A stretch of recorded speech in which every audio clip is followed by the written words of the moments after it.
किसानों को प्याज का उचित भाव न मिलना भारत में एक बार बार सामने आने वाली गंभीर समस्या है। ये सिर्फ बाजार का उतार चढ़ाव नहीं, बल्कि पूरी कृषि व्यवस्था की कमजोरियों को दिखाता है। आइए इसे थोड़ा विस्तार से समझते हैं।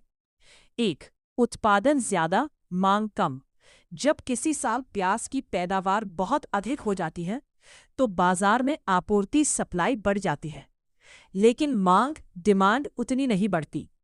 इससे कीमतें गिर जाती हैं और किसान को लागत से भी कम दाम मिलते हैं। 2. बिचौलियों का दबदबा।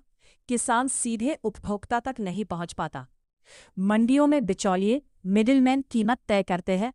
किसान मजबूर होकर कम दाम पर बेचता है। असली मुनाफा किसान को नहीं, बल्कि बिचौलियों को मिलता है। 3. भंडारण स्टोरेज की कमी। प्याज जल्दी खराब होने वाली फसल है।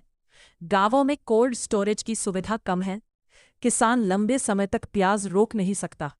उसे तुरंत बेचने की मजबूरी होती है, चाहे भाव कितना भी कम क्यों ना हो। 4. लागत में लगातार वृद्धि। खेती की लागत लगातार बढ़ रही है।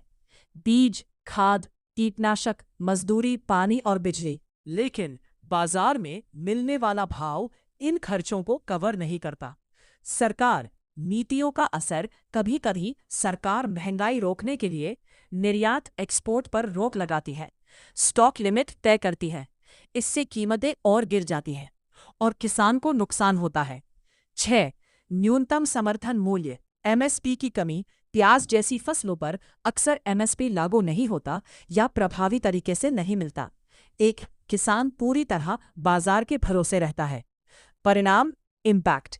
किसान कर्ज में डूब जाता है। कई बार फसल सड़कों पर फेंकनी पड़ती है। मानसिक तनाव और आर्थिक संकट बढ़ता है। समाधान क्या हो सकते हैं? 1. बेहतर भंडारण सुविधा। गांव स्तर पर कोल्ड स्टोरेज और वेयरहाउस बनाए जाए। 2.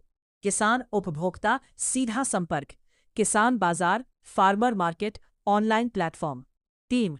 उचित समर्थन मूल्य एमएसपी। प्याज जैसी फसलों के लिए भी एमएसपी सुनिश्चित किया जाए। 4. निर्यात नीति में स्थिरता। सरकार को बार बार नीतियां बदलने से बचना चाहिए। 5. किसान संगठनों को मजबूत करना। एफपीओ, फार्मर प्रोड्यूसर ऑर्गेनाइजेशन से किसान मिलकर बेहतर कीमत पा सकते हैं।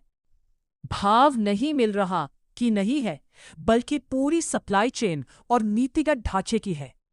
जब तक इन सभी स्तरों पर सुधार नहीं होगा, तब तक किसान को उचित मूल्य मिलना मुश्किल रहेगा।